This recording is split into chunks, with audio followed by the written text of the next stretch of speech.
in the dispute over a policy that presumptively disqualifies transgender people from military service. The court's 3 liberal justices said they would have kept the policy on hold. President Trump's executive order says the sexual identity of transgender service members conflicts with a soldier's commitment to an honorable, truthful, and disciplined lifestyle, even in one's personal life. On Wall Street, the Dow down by 389 points. More at townhall.com. You heard the news. Newsmax just went public on the New York Stock Exchange and listed on the big board. Millions of Americans like you are joining our news revolution. Reuters Institute says Newsmax is one of the top 12 news brands in America. Even President Trump says it's terrific. 40 million Americans go to Newsmax, and its audience grew 50% since the same time last year. Millions really are making the switch to Newsmax. If you want to be a Newsmax share owner, call your advisor or get more info at newsmaxinvest.com. Stand with Newsmax today for a strong America. This communication is for informational purposes only and shall not be intended to or shall not constitute any offer to buy or sell securities, nor shall there be any sale of securities in any jurisdiction in which such offer, solicitation, or sale would be unlawful. Here's the Wall Street Business Report. Stocks closed lower on Wall Street as AI mania loses more steam and as more companies pull their financial forecasts because of uncertainty created by the tariff wars. The S&P 500 fell 0.8%. The drop came a day after the index broke a 9-day winning streak, its longest such run in more than 20 years. The Dow fell 0.9%, and the Nasdaq Composite sank 0.9%. Palantir Technologies was one of the heaviest weights on the market, even though the AI company reported a profit for the latest quarter that met analyst expectations. The Dow was down 389 points to close at 40,829. The Nasdaq lost 154 to 17,689. The S&P 500 dropped 43 points to 5606. For the Wall Street Business Report, I'm John Scott. News and analysis at Town Hall. On Point Weather is made possible by our friends at Palmetto Citizens Federal Credit Union on 107 The Point. Here's tonight's forecast. Increasing clouds overnight. The low dips down to 58. Tomorrow, very little sunshine. More clouds to go with a 40% chance we get afternoon showers. The high is a cooler 76. It's similar for Thursday and Friday. Afternoon storms are possible, and the weekend looks cloudy and cooler. Highs in the mid-70s. I'm Cal Moss with your On Point local weather. WQXL Columbia, W264DF. Grills, outdoor kitchens, and fireplaces. Spring Sizzle starts with Bart. This is 107 The Point. This is The Point. Make thepointradio.com.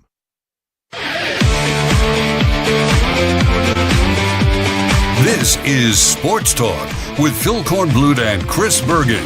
Sports Talk is heard across the state on radio affiliates of the Sports Talk Media Network and is streaming live on SportsTalkSC.com, as well as Twitter, Facebook, and YouTube.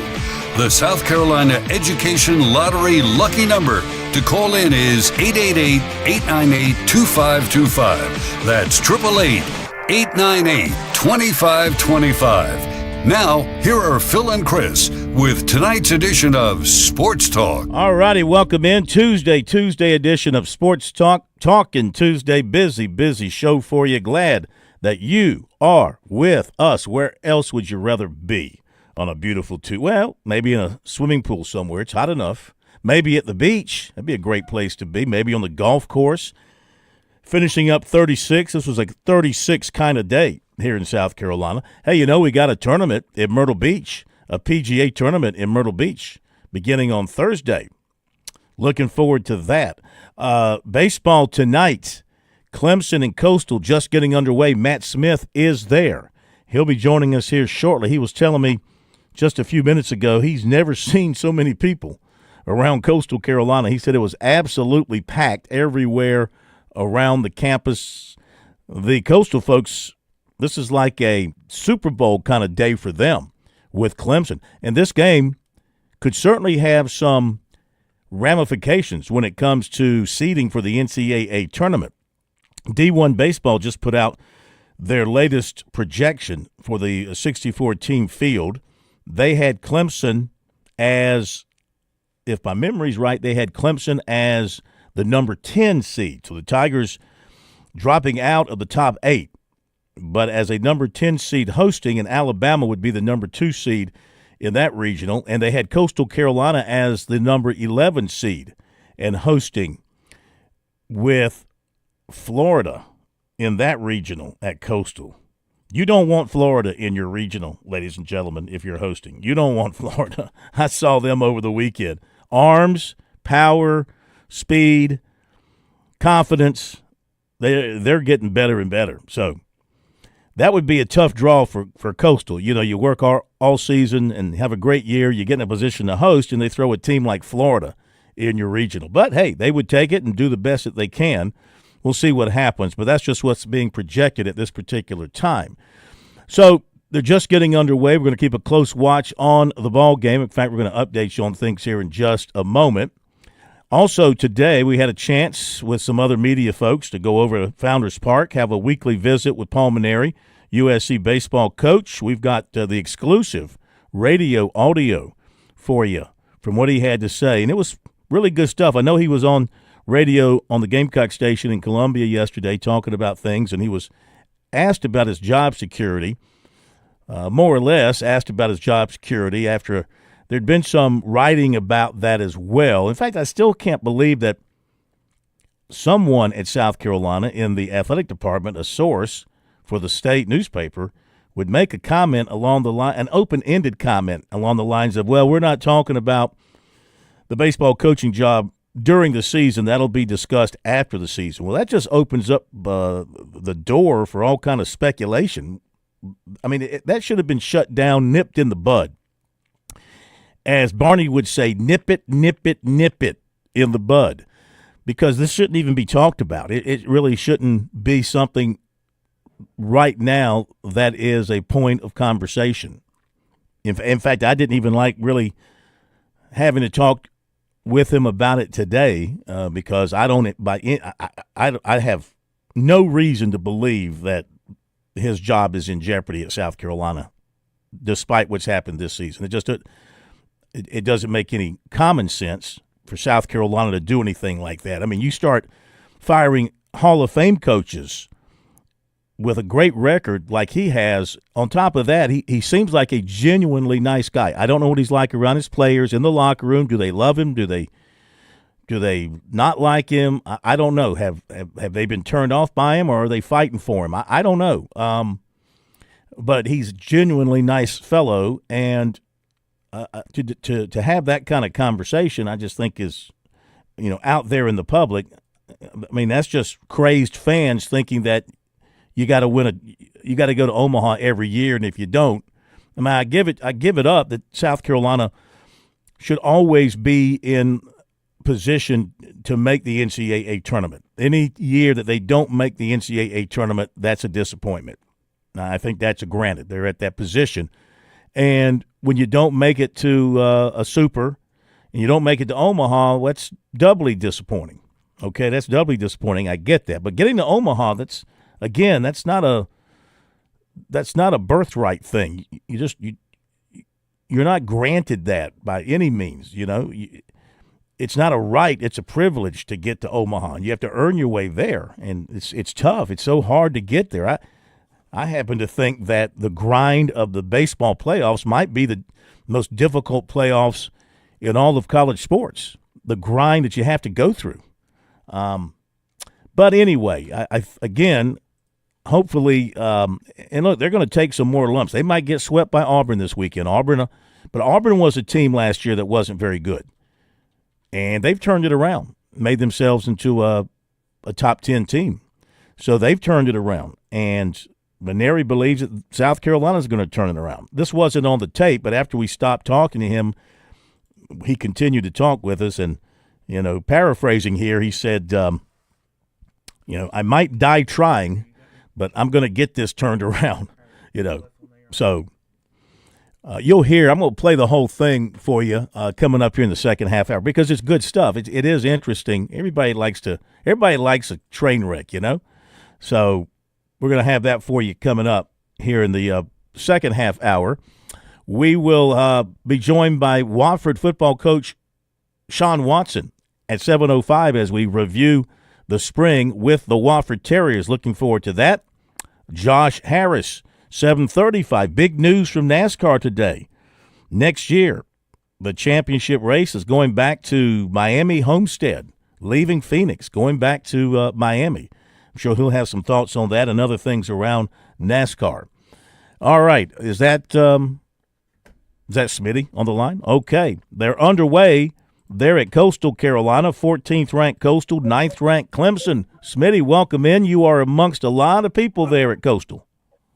I am. I mean, this is a great atmosphere. Could not be bigger, and it's what we expected for a matchup, as you said, of top 15 teams. And Coastal is certainly proud to play host in an atmosphere like this. And it's a really interesting pitching matchup that we've got set up as well. Luke Jones, who is the midweek guy for the Shants, is going, and he set the Tigers down 1-2-3 in the top. And we got Nathan Dvorsky going for the Tigers, who are wearing their camo tops. And this is the first start of the year for Dvorsky, who has struggled in 16 relief appearances, carrying an ERA over 6. So what we don't know is how these two managers are going to deal with the bullpens here. Obviously, for both clubs, there's so much importance riding, not just on every game, but especially conference games at this time of the year.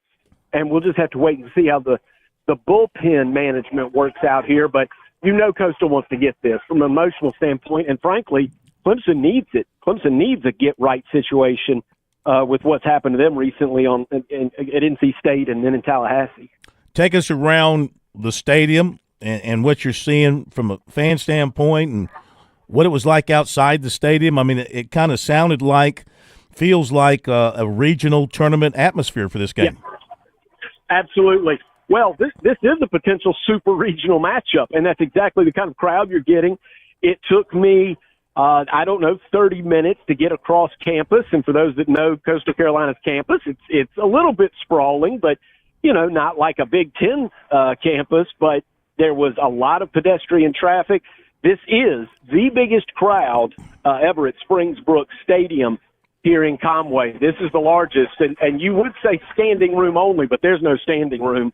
I'm in between. I'm in amongst everybody here doing this phone call right now, and there's a lot of orange, as you would have expected, because you got a lot of Clemson Tiger fans spread across the state of South Carolina. But Coastal's fans came out in force as well, and I'll tell you what, they locked up all the good tailgating spots. There were a lot of tents, a lot of barbecuing, and a lot of Michelob Ultra, future sponsor of Sports Talk, being consumed in the parking lot on the way in.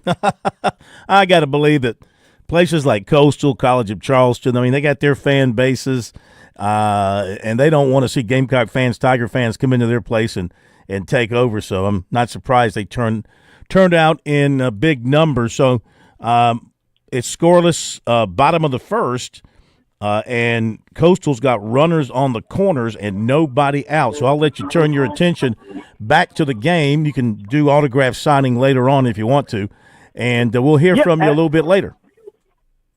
Absolutely, and I will tell you, expect both of these teams. They don't hit for a lot of power, but Clemson does have a couple of guys with double-digit homers. But Coastal and Clemson both, as teams, carry north of 400 in terms of on-base percentage. So that's how they both want to attack and get into the other team's bullpen, and we'll see which one of those teams succeed at doing that here in the early innings. All right, buddy. Thank you. Talk to you a little bit. Matt Smith, live from Coastal, back-to-back singles for the Chanticleers. They've got runners on the corners with nobody out.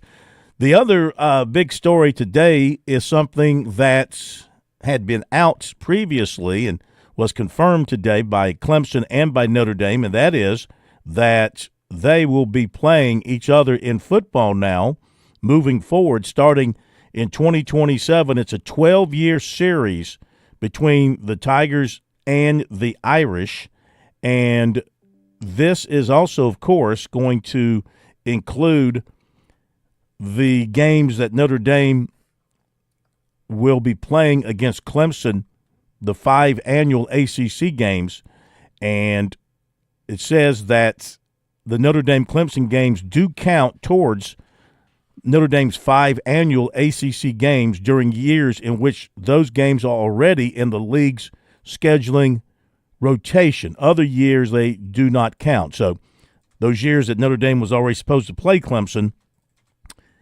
the game will count towards the 5 that Notre Dame has to play. So that is, it's obviously a great deal. It's a great deal for both teams.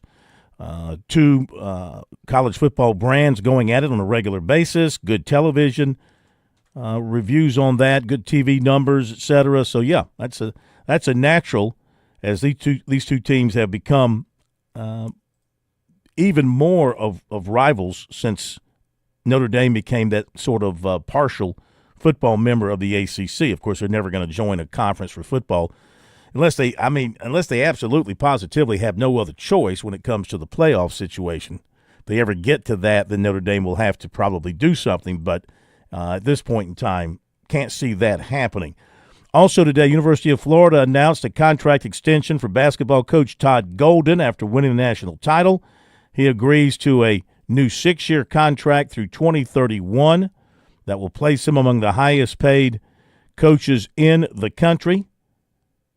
And his buyout goes from $16 million next season to $11 million the following season, then down to $4 million. So Florida wants to make sure they keep the 39-year-old Golden in place for an extended period of time. Gators were 36-4 this past season and won the SEC title, tournament title, and the NCAA title. And did anybody really see that coming?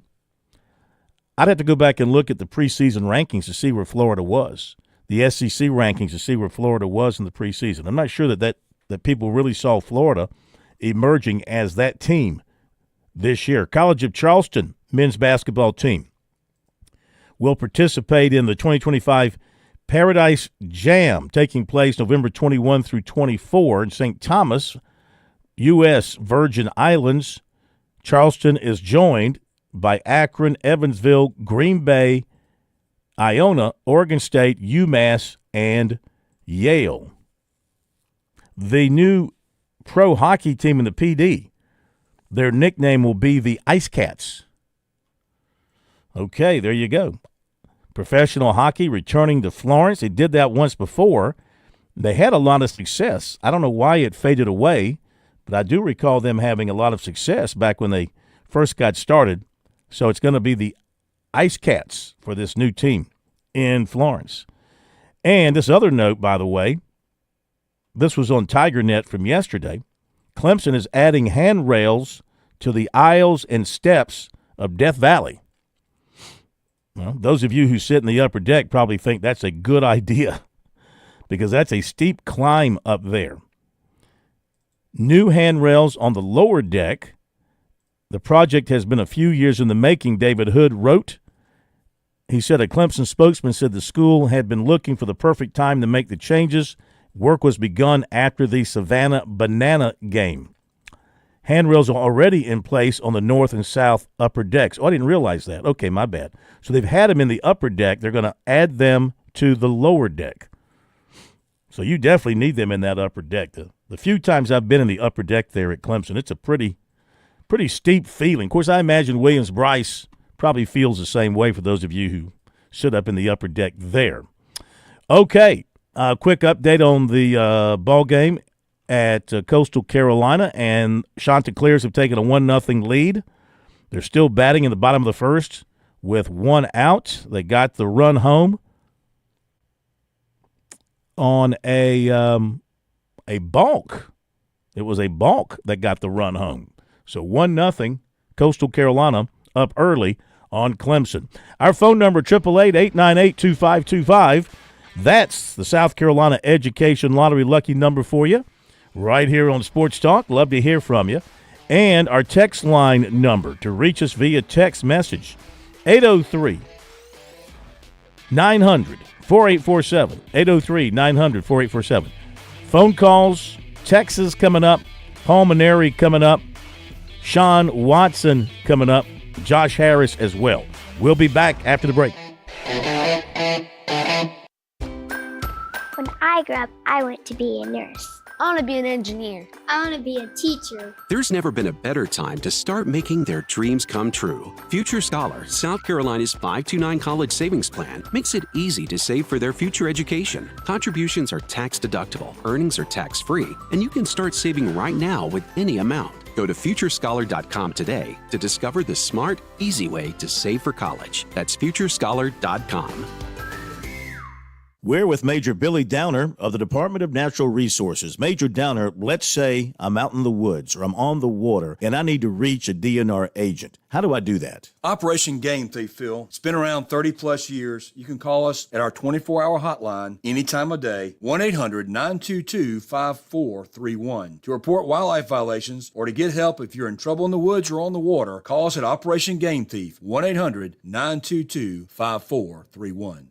George Bryan here with Tsunami Bar Sports and some great spring golf news. If you're ready to mash your tater, I think you need a Laginator. And if you want to get more speed and crack the whip, it's time for a mini stick. So TsunamiBarSports.com, GB10 to get 10% off the Laginator and the mini stick. That's TsunamiBarSports.com, GB10 for 10% off.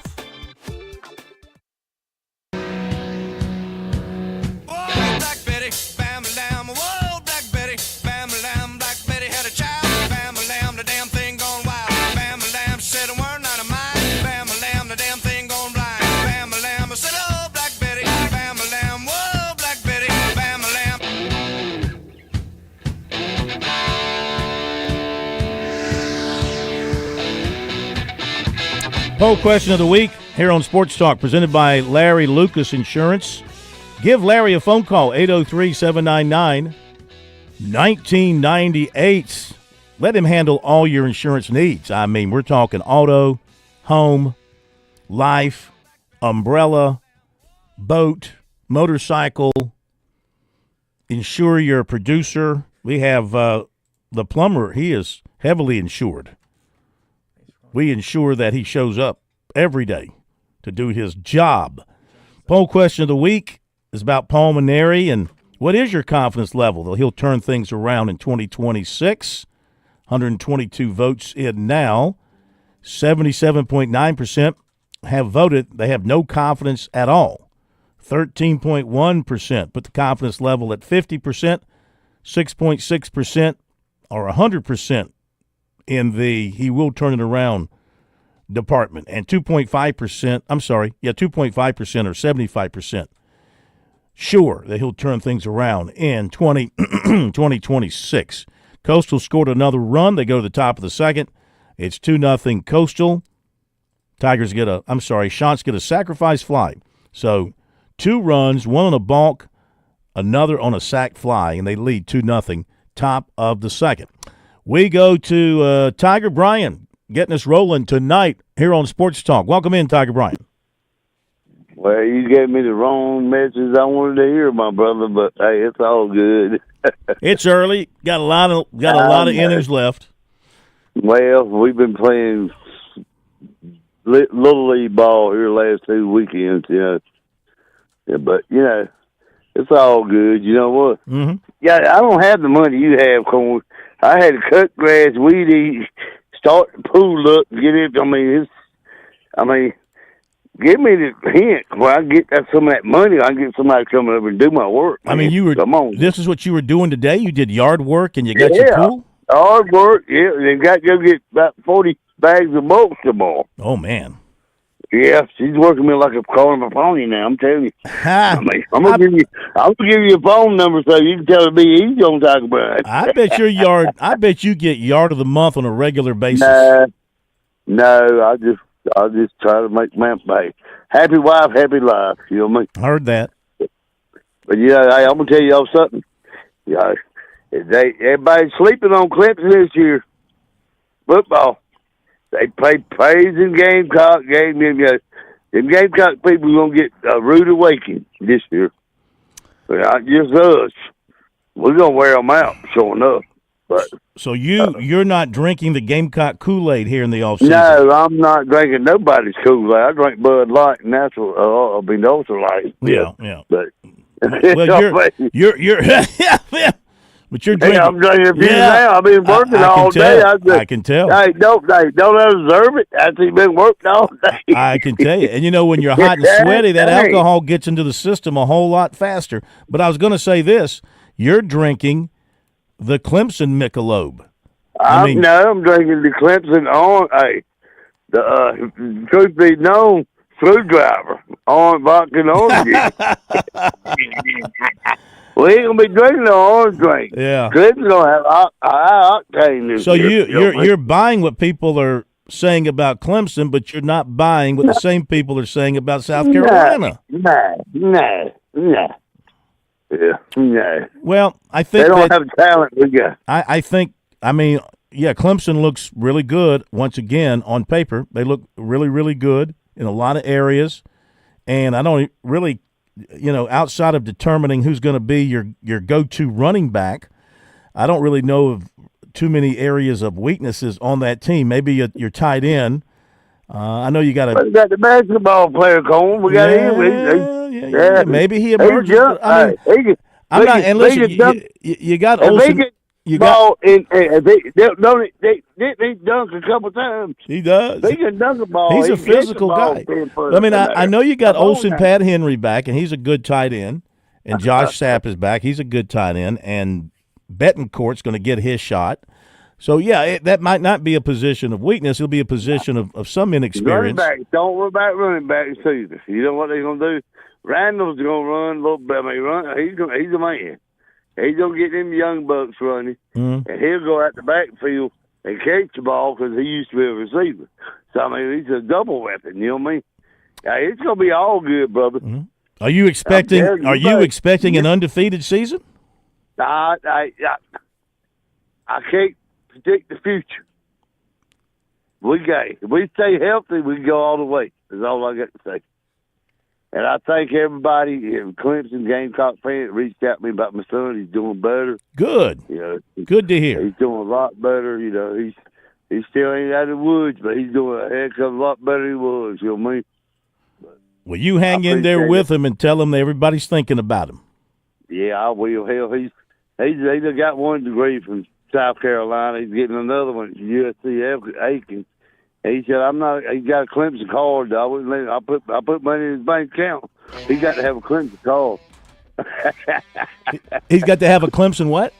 Yeah, debit card. Oh, a Clemson debit. I hear you. Yeah, I hear you. That's all we roll with here. I understand. All right, thank you, Tiger Brian. Great to hear from you. Show, thank you. Have a good night. Enjoyed that cold when you deserve it. You've worked hard today, unlike a lot of people, Plummer. And we'll be back.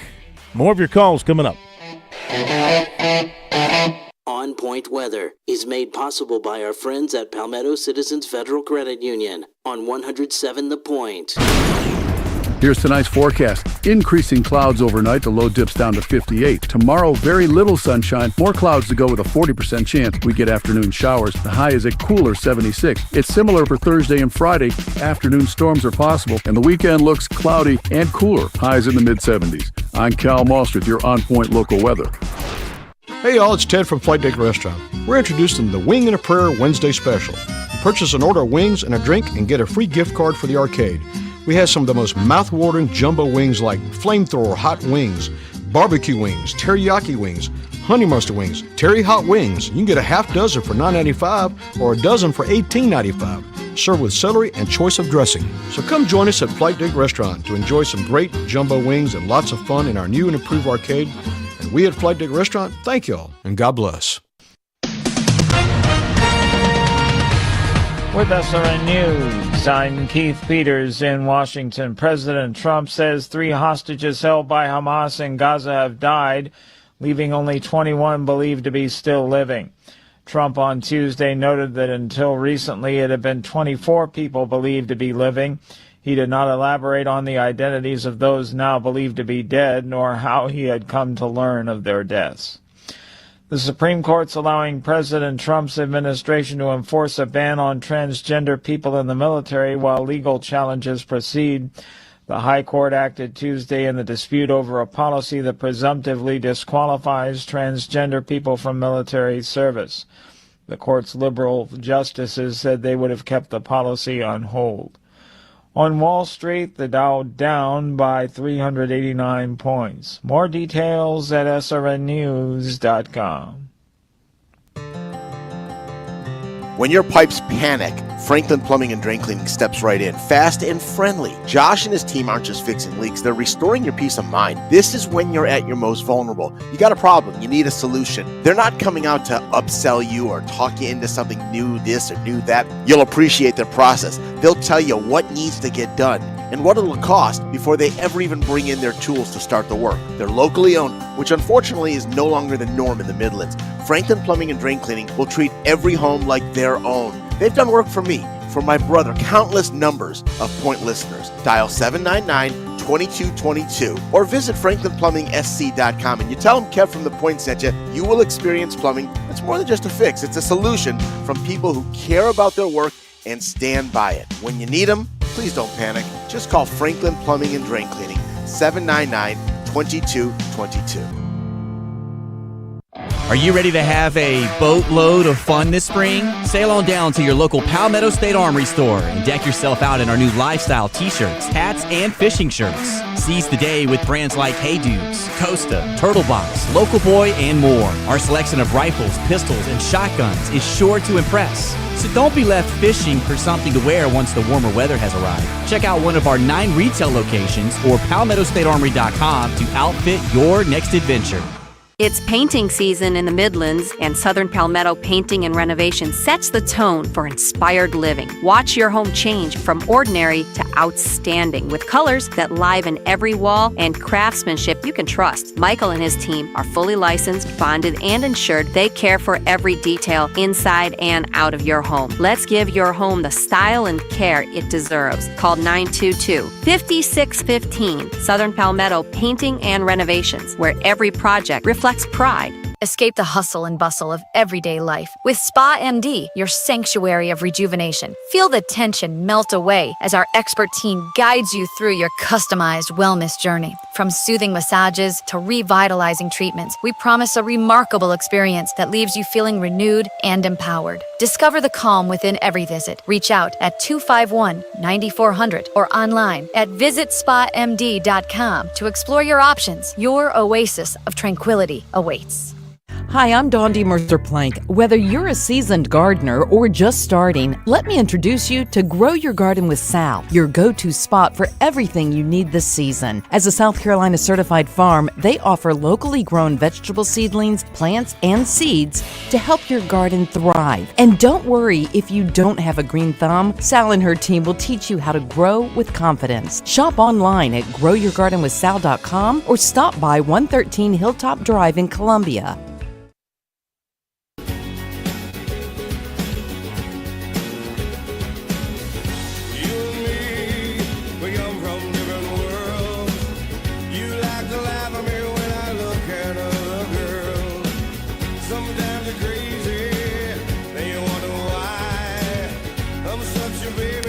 Oh, the Celtics make me cry. Dadgummit. Can you believe that last night? I haven't missed. I can go shoot for an hour in the gym by myself and won't miss 45 threes. I mean, come on.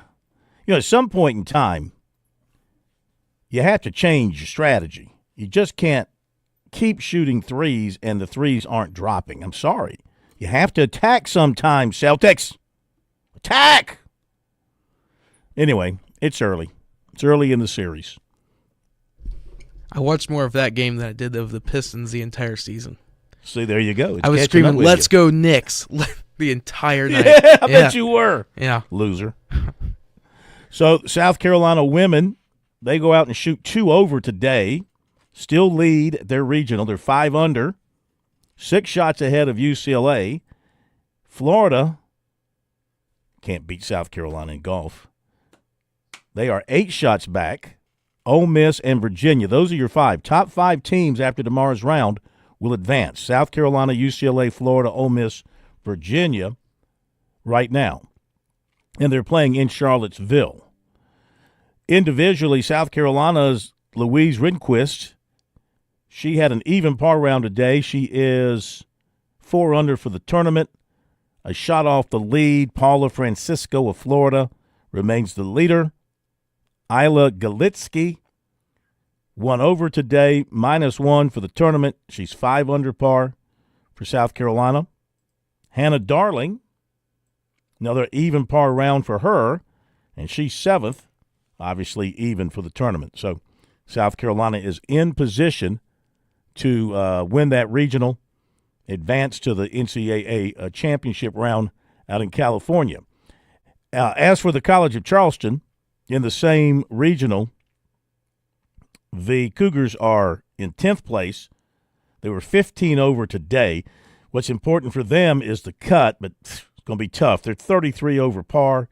Right now the cut is +6. So probably not going to happen for the Cougars this time around in the tournament. Let's go check out Furman. Furman is playing in the Norman, Oklahoma regional.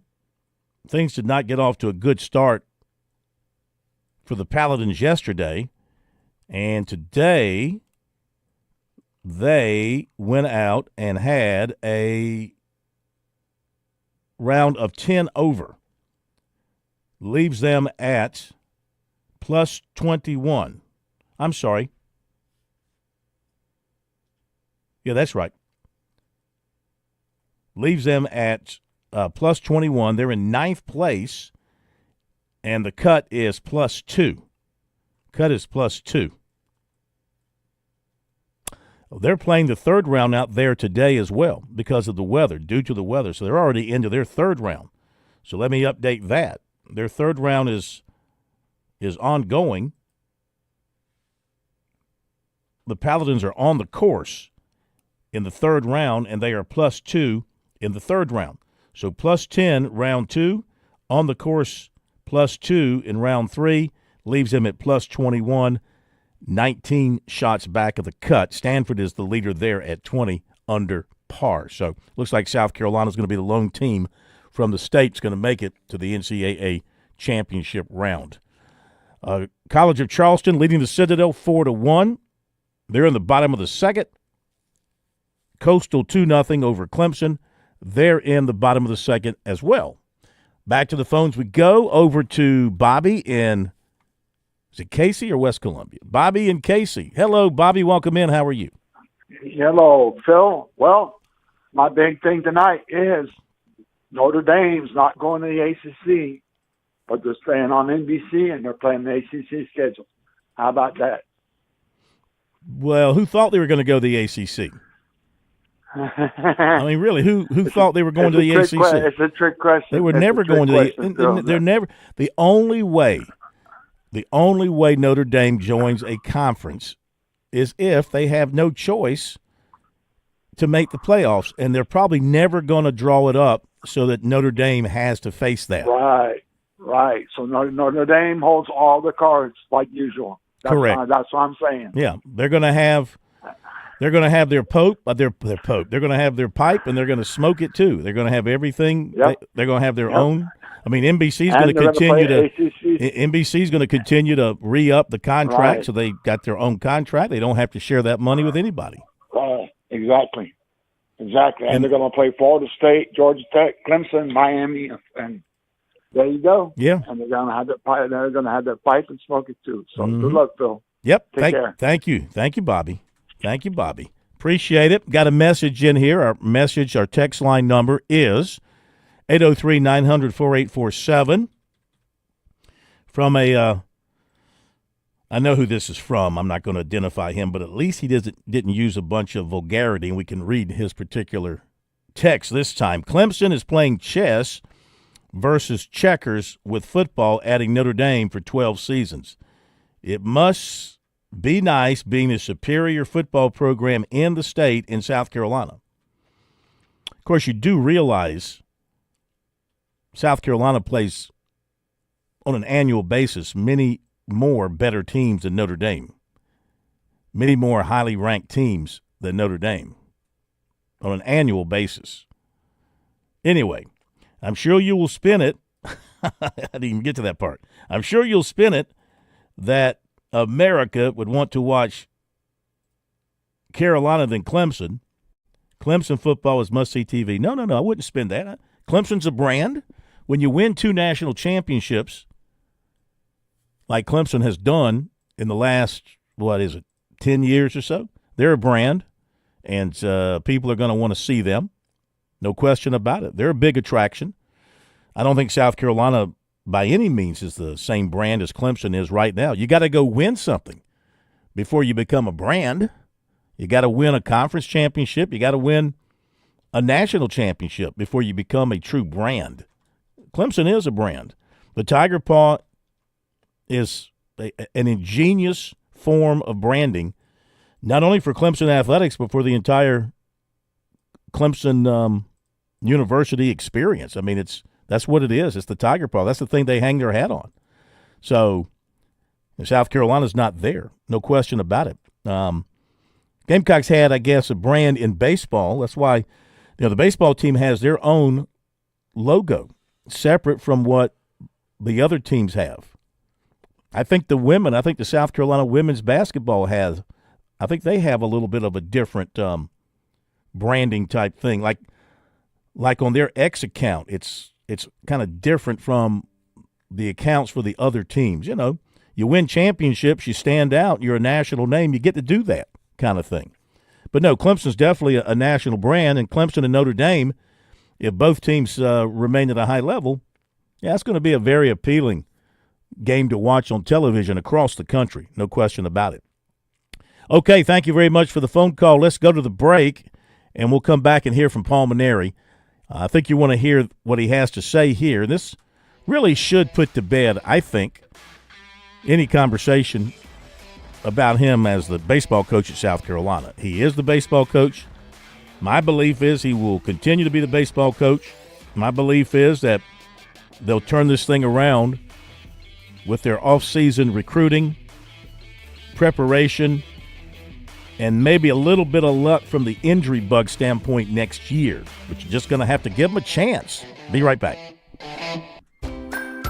I'm State Treasurer Curtis Loftus. Whether it's becoming a teacher, dentist, or engineer, every child deserves the chance to chase their dreams. Investing in a child's education with Future Scholar, South Carolina's 529 College Savings Plan, can help turn those big dreams into next steps. So don't wait. You can start with any amount. Contributions are tax deductible and earnings grow tax-free. Discover the smart, easy way to save for college at futurescholar.com.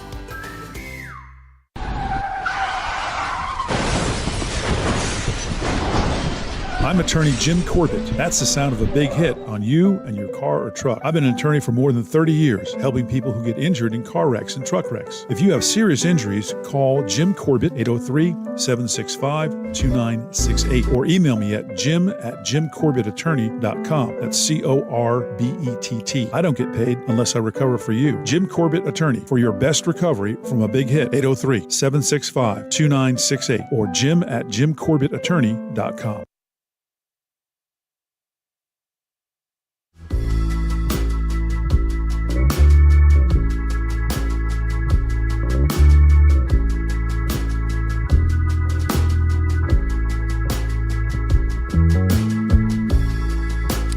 All right, Paul Mainieri gathered with the media today at Ray Tanner Field, Founders Park. Gamecocks are leaving tomorrow to go to Auburn. They begin that series on Thursday. And there were a couple of questions updating injuries. Nothing really new to report there. Of course, Nathan Hall's back playing and playing well, playing hard.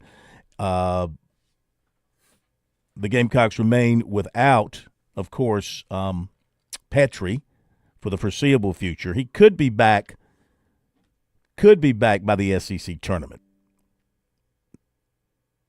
Don't think he'll be back for LSU, but could be back for the whatever stay they have in the SEC tournament. So we got past all that, and then, of course, turned our attention to what he had to say yesterday on his show in Columbia regarding his job security and all that kind of talk. And here he is, Paul Mainieri, picking it up from there.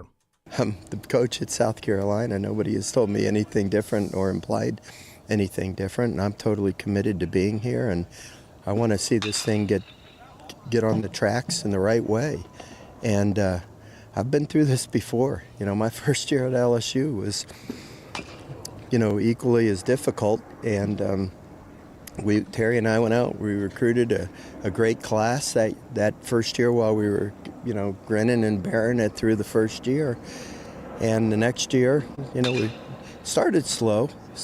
We took a while to gel, and then we ended up winning the West and going to Omaha, as a national seed. And the next year we won the national championship. I'm not guaranteeing that's going to happen, but I'm not, look, this season's been hard for everybody. I thought we would do better, and then we had some unfortunate injuries. The Friday night starter that we planned on all fall and all winter never threw a pitch for us. Our starting catcher broke his thumb the second inning of the first game. He gutted it out and played through probably 15 or 20 games. I don't remember how many it was, Kent, but Kent could probably tell you. North Carolina, I think, was the last game he played, right? And then the reason we had to take him out was he tore a labrum in his hip. He couldn't play after that. We never really had our second baseman the whole year. Naraki tried to play, but he wasn't. He was a shell of what we thought he was going to be because he had these knee issues. He's going next week to have surgery on it, on the one knee, and then he'll have to decide if he wants to have the surgery on the second knee as well. We thought he'd be a 10 to 15 homer guy.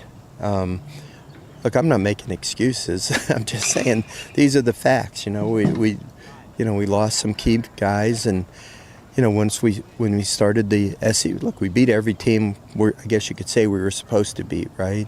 And then we opened up with Oklahoma. We split the first two games. We had a one-run lead in the ninth inning.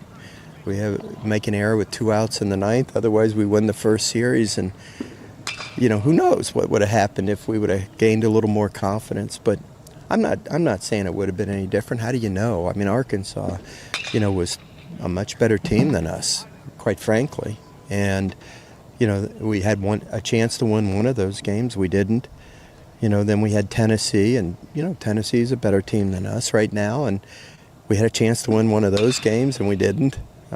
We've had a few games. So, look, we're doing the best we can. I love these kids. They're a wonderful group. We've worked hard with them. We haven't given up. But there's some areas that other teams have a little more strength than us. So, you kind of take it, and I don't like losing. I never have and never will. But, from these ashes we will rise. I can promise you that.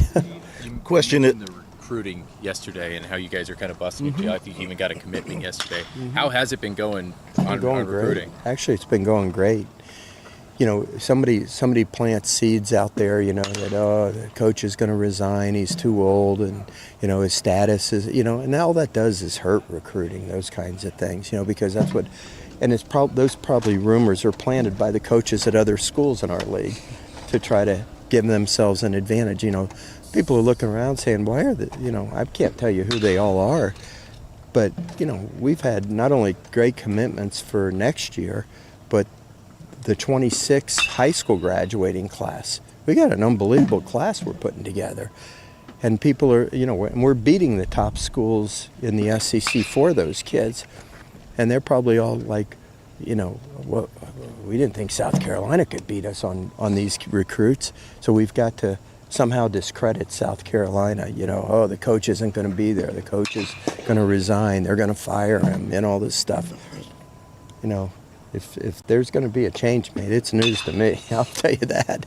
I didn't come here for just being here for 1 year. I said that. One of the things, though, is the current AD didn't hire you. He's a new guy. Do you guys does he have your back? You have the feeling he has your back? He's a great guy. I love Jeremiah, and listen, when Ray decided to retire, I was very transparent about that. I wasn't happy about it. I was very concerned about who they would hire. If I could go out and pick the AD to be the AD here now, I would have loved to have, now that I know Jeremiah, I mean, I didn't know him before then, he's been nothing but supportive. He's been phenomenal. And he's doing everything he can do to support the program. And I think he has confidence in me and my staff, and I have confidence in him. We have a wonderful relationship. And not just him, but other administrators, Tyson Lusk, Jeff Davis, Charles Bloom, on down the line.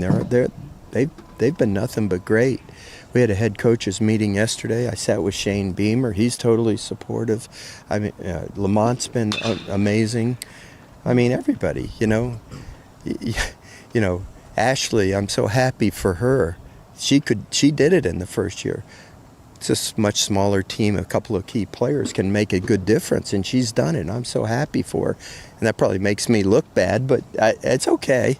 Look, I'm comfortable in my own skin. I've been around a long time, and I've had the arrows and the bullets come my way, and I'd rather them come at me than the kids. So, at some point we'll be standing in front of you, and you all will be saying to me, you told us this was going to happen, and it will. It's just everybody's impatient, everybody wants it right now. And, I brought it on myself because, I said it's a one-year plan. Well, you have to say that because I don't want the kids that have 1 year left to think I'm looking beyond their last season. I didn't know the players at that time. I had never been on the field with them. I didn't really know what our strengths and limitations were. But I just wanted those kids to know, look, we're going to recruit with an eye on the future, but I'm going to give you everything I got, and our staff's going to give you everything we've got this year because it's your last year. We understand that. So that's, people say that almost like I was guaranteeing them we were going to Omaha the first year, Look, you guys have followed sports and understand sports. When there's a change for a reason. With all the outside noise and the pressure, I don't even know anything about the outside noise. I read his article yesterday. I think it was the first article that I've read all year. Okay, I don't watch the news. With all due respect, they made me start social media accounts here, but I don't even look at them. So, what I feel bad for is any noise that the kids might hear. Because, they're all on social media, and I constantly tell them, look, the only person you have to answer to is the guy you look in the mirror at every day. If you're doing your best, that's all anybody can ask of you. What am I going to do? Beat these kids down? Kids are trying the best they can, and if their talents are a little short of what it takes to succeed, either individually or collectively as a team, you can't, you can't make them do something that they just don't. They can't hit the ball 110 miles an hour if they're not capable of doing that. They can't throw 98 miles an hour if they're not capable of doing that. They can't hit balls over the fence or run faster. All you can do is do the best that you can. And all I can do is work my tail off along with my staff, work our tail off with the kids, tell them how much you believe in them and love them and keep working with them. And in the meantime, go out and try to build a team for next year that's going to be better. That's all you can do. You're facing a team this weekend that I think won 6 SEC games last year and now is in the top 10. Do you look at a situation like Auburn and say, hey, this could be us next year if you put it together the right way? Sure. Yeah, absolutely. It shows it can be done. The one thing that has to happen, and I believe that our administration is doing that, is they have to give you the support because it's an expensive sport to put a team together now. I think you all know that. And, listen, it's not like you're the Yankees or you're just going to go out and buy free agents and, it's still recruiting. Everybody in the league is spending money on players. So, it's all relative. And, but it shows what Auburn's done this year. It shows that anything is possible. Way back, I told you, the difference between 07 and 08 for me was like night and day. Of course, it was different circumstances. Then there was no transfer portal, there was no NIL, there was no revenue share, there was none, 11.7 scholarships, not whatever we're going to have next year. Circumstances are different, but Terry and I know how to do it. So that's all I can say. I'm confident that we can make this program what we want it to be. You've talked just takes time. To the big series, what is the key to getting back on track and getting back in the win column with another tough test on the road? I've said this once, I've said it 1,000 times. The guy that said pitching was 90% of the game was far underestimating its importance, and I think that's been the case. Brandon Stone goes out there, pitches a first good inning, gave up a double against Florida, but pitched out of it. And then we got the rain delay, 3-hour rain delay. And this kid is so tough and such a competitor that he's literally begging me to please don't take him out of the game. I've done this before. I can handle, he played baseball in the North, so he's been dealing with weather delays his whole life. And please, Coach, Brandon, I can't do it. I'm afraid Coach, I can do this, I swear. So I send him back out there. Well, I'm not going to leave him out there for a long time, but he gets us through 3 innings. The fourth inning of the game, the 3rd inning after the rain delay, was a little bit of a struggle. He gave up 2 runs. But I said, you know what, I'm taking him out now. It's a 4-3 game, we're winning. We bring in a new pitch, we give up 5 runs. And that's what's been happening with us. How many times this year, I haven't looked at it, but it sure does seem frequent, that we've had a really great ball game into the 7th or 8th inning. It's been a 1-run game, either we've been ahead or right there, whatever, and then all of a sudden we give up a big inning. Whether it's because we didn't make a play in the field, or because the pitcher didn't throw strikes, or because we gave up home runs, or we had an opportunity to tack on and we didn't. And is that the ability? Is it just us not knowing, seizing the moment? You know what I mean? And if it's seizing the moment, then that's my fault. I have to teach these kids how to win those close games. I'm trying to. But sometimes it just takes time. But sometimes it's because, the pitcher that faced our hitter was just overpowering. Or maybe the hitter was overpowering to our pitcher or whatever. That's why I was talking about defense the other day. It doesn't really matter who hits it. You should be able to catch it. But it does matter who's pitching and who's hitting against your team. So we've been in a lot of games. The scores may not indicate it because, like I said, at the end of the game, the scores have been, widened. Okay, there you go. Comments from Paul Maneri from today. So Gamecock will head off to Auburn, see if they can find a win or 2 there before coming back to Columbia next week for Winthrop and LSU, and then off to the SEC tournament. We'll be back. We've got Coach Sean Watson coming up, plus Smitty and recruiting.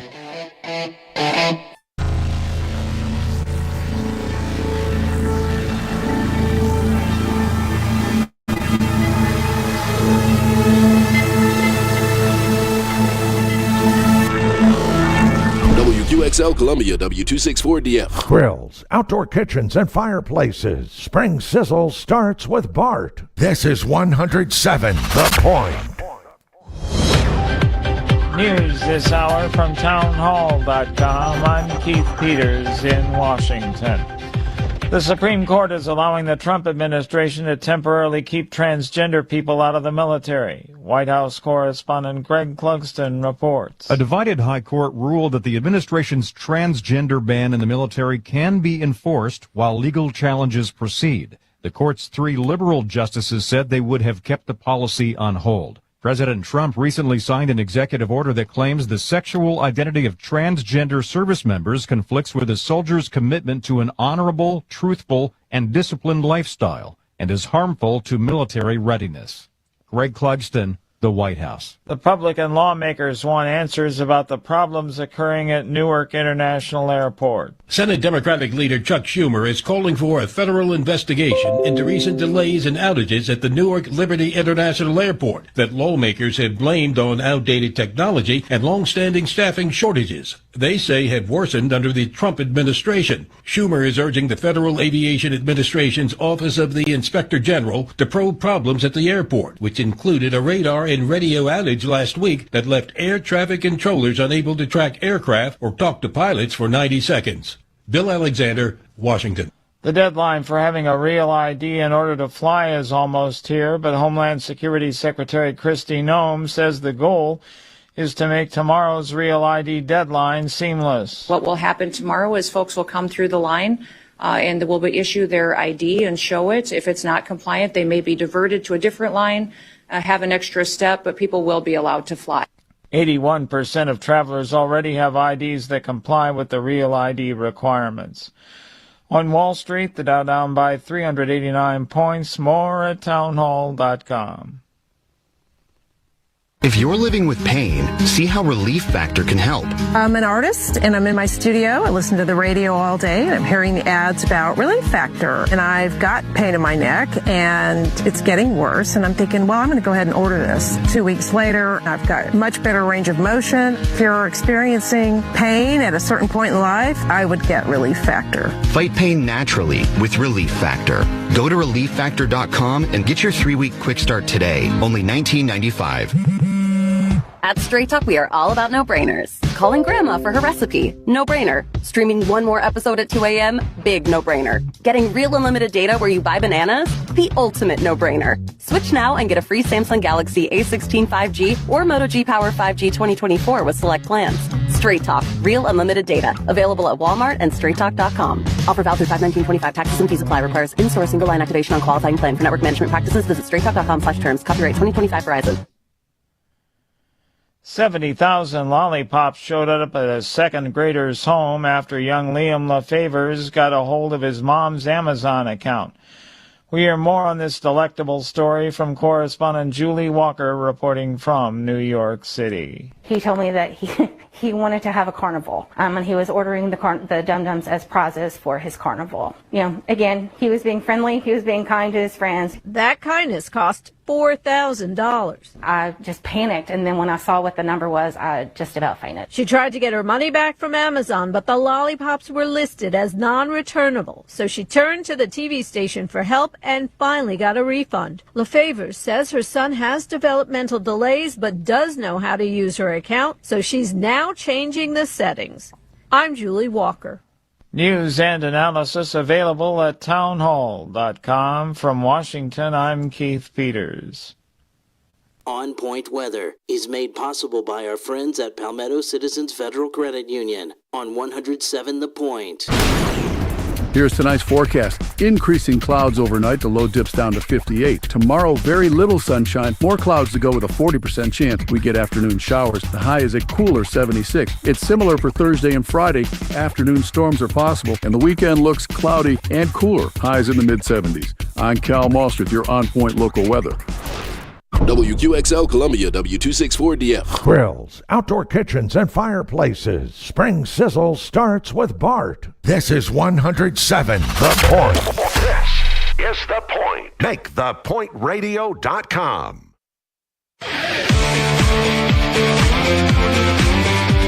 Welcome back to Sports Talk on the Sports Talk Media Network. You can reach the guys with the South Carolina Education Lottery lucky number, 888-898-2525. That's 888-898-2525. Now back to Phil and Chris with the second hour of Sports Talk on the Sports Talk Media Network. All righty, back with you on Sports Talk on this Talking Tuesday night. Good to have you with us. Come to you from our studios in downtown Columbia, Phil Kornblutz, along with the plumber, Josh Cohen. Chris Bergen remains on vacation somewhere. I think I can say where he is. He won't care. Will he care? I don't think he'll care. He's wandering around somewhere in the Grand Canyon. You can't find him, okay? You're not going to find him if you go looking for him. So hopefully he can find his way out and get back to us by next week. Update from Coastal Carolina, still 2-1. Coastal leading Clemson, bottom of the third. 2-1. Chance on top. And College of Charleston is laying it on the Citadel tonight, bottom of the third. That's a 10-1 score.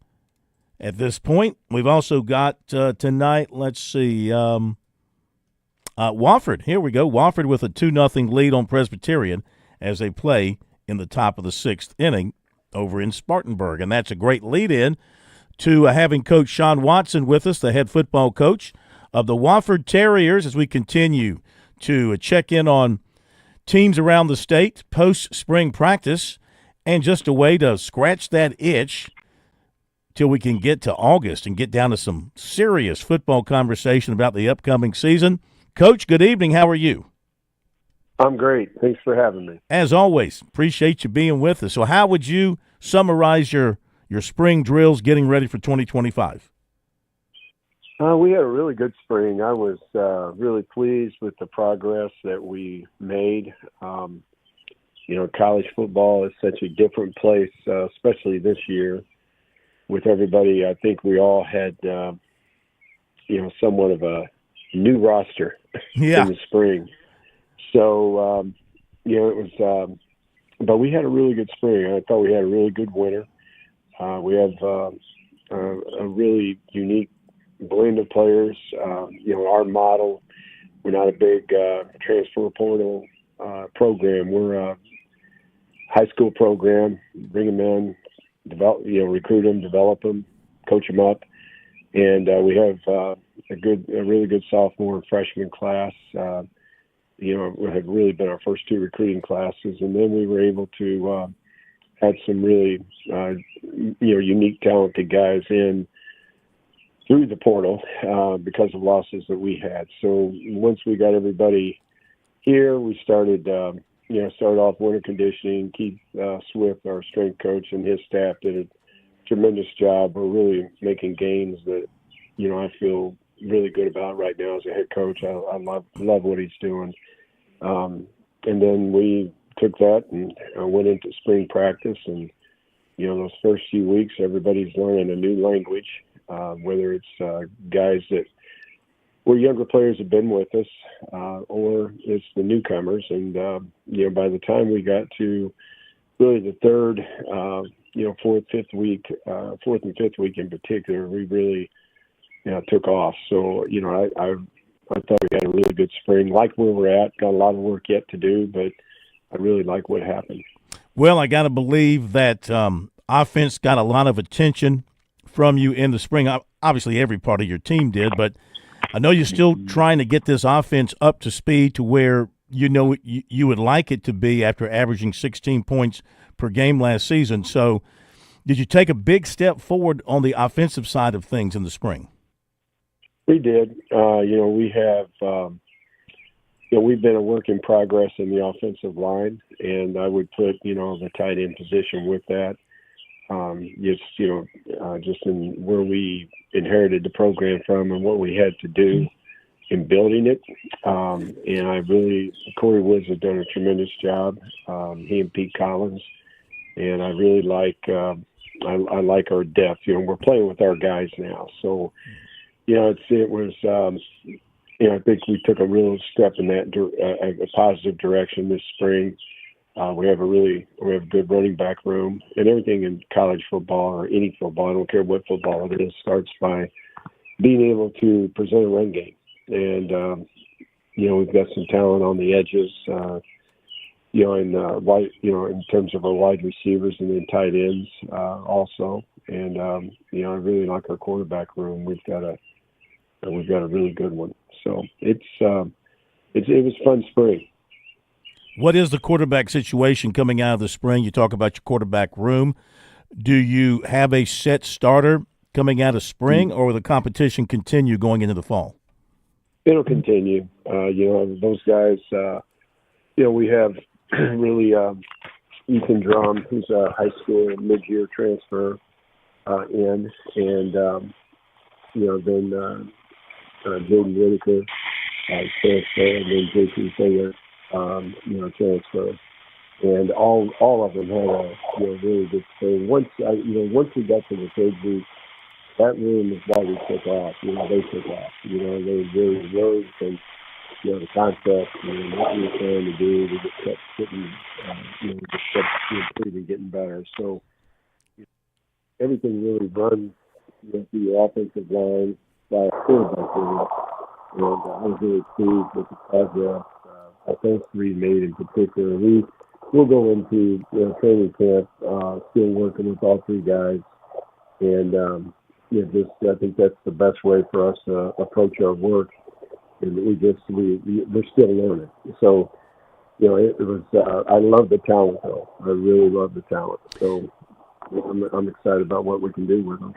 Do you feel like you have the makings of a high level passing game that you have been trying to establish there as you went through that transition to this new offense?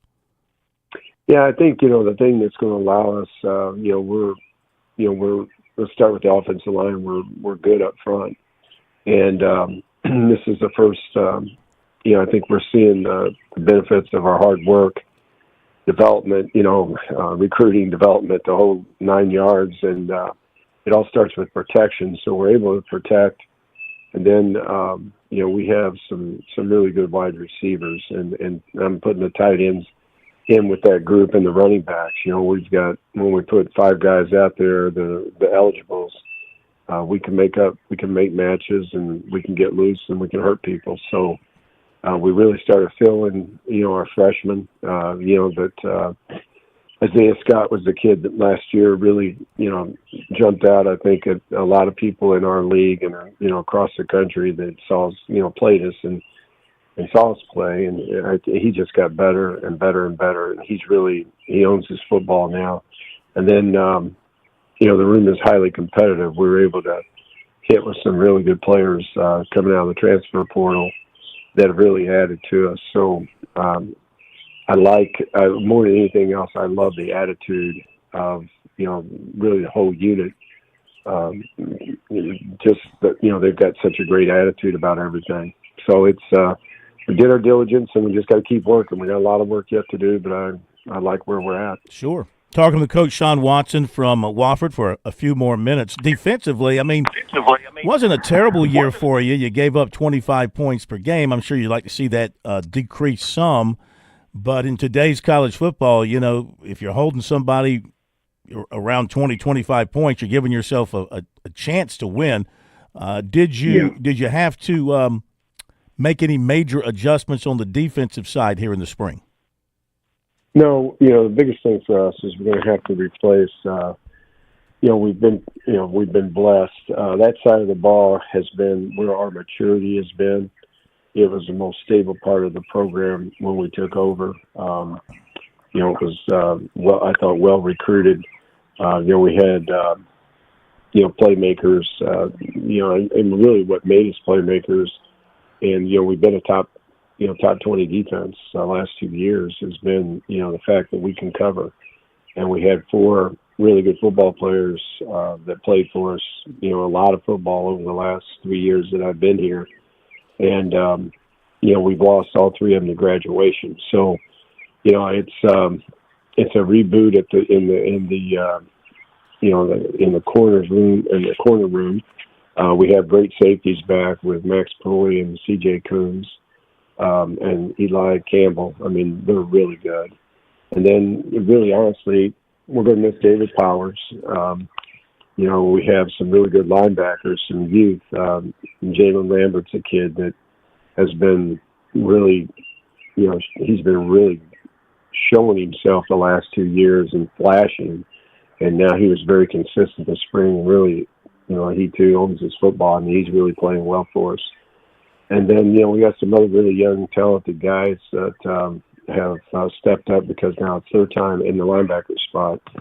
So I really want to, our defensive line, those guys are all coming back. So I feel good about, I feel good about the front 7 and feel really good about our safeties. It'd be hard pressed to find 2, 3 better safeties than what we have. at our level of football. And then, we just, it's going to be our young corners. We're going to, we'll do some things to help them, but at the same time, we've got some really talented young guys there too that now getting their chance. Question for you, kind of a mixed bag question for your program related to something else, and that is the unfortunate closing of Limestone College or Limestone University, and obviously a very good football program over there with some good football players and good coaches. Just wondering if there's any conversation, any possibility of any of those players and or coaches migrating over to your place. Is that something at all on the table, or Yeah, you never in this day and age of college football. Don't ever want to say never. Yeah, it's going to be hard. Because we, just the way we did our business in the first in the first portal, and how because I was big on building our team through spring practice, winter conditioning, spring practice, and summer. I think it's. We may add a piece here and there, but it's just going to be a piece here and there. It's not going to be a lot of guys. And then as far as their program goes, it's unfortunate what happened, and they do have a lot of really good football players. Some of those kids are getting recruited fairly highly now. Yeah. And, we'll just have to wait and see. We've got to finish our semester and kind of see where we're at as we move forward. Absolutely. Do you believe that your portal acquisitions make you a more athletic team, a more veteran team going into 25? Absolutely. I think we're bigger and faster. We wanted to go and recruit speed and character along with it. I just wanted guys. We were able to bring some guys up, coming up to from Division II up to the FCS level, Division I, and then the guys that we got that were coming from Division I to us are all guys who were we vet guys really hard. It really blows my mind in this process how many people don't vet. We vet them. We call their coaches where they're coming from. We call their high school coaches. We spend a lot of time to get to know because the chemistry that you're bringing to a team. I wanted to make sure that it fit our fabric, fit what we're trying to do here. It fit our model. We're different in a lot of respects than so many people, even in our league. So, the human being was really, really important to us as a staff, and I think we really, we knocked it out of the park. We got some really awesome, people first, and then they're very talented. The thing that you find out in this world of college football today, because of the portal, there's a lot of really talented high school kids who don't get recruited or who get dropped. And I can't tell you how many guys are on our roster of those kind of guys, and they've come here and they've got an edge on, and they're very talented guys. And many of them were, P4 kids that were committed to schools and got dropped because they went and started portal hunting. And it's to our benefit. And I love that player because of the things I just spoke of. And, and I think, you add that to the guys I just mentioned, how we migrated our, this portal period at our place and what we were looking for. We really targeted, a specific skill set with that human being I'm talking about because, college football has just changed so much in the last 3 years that, I tell people all the time, and I'm embarrassed about what it's become, truthfully speaking. It's not, we hopefully we can get, we can reel in some things and, keep it the great game that it is. It's just really interesting how, this, I think every head coach in the country would tell you that no matter what level he's coaching at, it's just different times. So you gotta have a plan that fits your model, and that's what we've done here. Got to have a plan, and your plan is to get ready for South Carolina State to open the season. That should be a dandy, and our plans to be up there to see you once again in August. So we look forward to that, and we thank you so much for your time tonight. Sounds like Wofford's going to make a move in the Southern Conference, I would think, this coming season. So good luck to you, and we'll see you later on this summer. Okay, buddy. You guys take care. Thank you. Thank you so much, Coach. All right, Coach Sean Watson. And, they had they really had a pretty good defense. The South Carolina game kind of skews their numbers. The Chattanooga game kind of skewed their numbers. Outside of that, they held everybody in the 20s. So pretty good defense. Sounds like he's very excited about his quarterback situation. Sounds like he's got a good quarterback room. Throwing the football has been a problem, and he's a passing coach. I mean, that's what he's working to get the Wofford offense around to, is being a big threat in the passing game. All right, Smitty's going to join us just a moment from Coastal. Traveling can be the worst, especially when you can't find your favorite show. Well, don't worry. We've got the perfect way to keep up with everything happening in the Palmetto State when you're away from home. Just pull up the Chief Sports app on your mobile device, and you can listen live to Sports Talk. All right, welcome in, everybody. Sports Talk Media Network. So the next time you can't find us on one of our great radio affiliates, just log on to the Chief Sports app, the best way to stay connected with the Sports Talk Media Network. Are you in the market for an auto loan? Move now. Get an auto loan from Founders Federal Credit Union now through October 31st, and you'll be entered to win up to $25,000 toward your qualifying auto loan and a $5,000 deposit into your Loyalty Select account. Loyalty Select is our highest yield savings account. Leave it there to grow or transfer it out to spend. And the best part? We'll be choosing monthly winners, so the earlier you get your auto loan, the more chances you have to win. So don't wait. Visit foundersfcu.com/auto to learn more or begin your auto loan application today. Not a Founders member yet? Visit us online or stop by an office to learn more about Founders and see if you qualify for membership. We have the financial tools you'll need and the personalized service you deserve. Relax, you're with Founders. Terms and conditions apply. Membership qualification required. You've put in the work for your education. The extra early, extra late, extra work. That's because you understand education opens doors to better pay, better opportunities, and a better you. Being educated about playing the lottery is no different. It helps you be a better player, one who knows when to play and when to take a rain check. The lottery's a game, so let's keep it fun. Learn more at sceducationlottery.com/betteryou.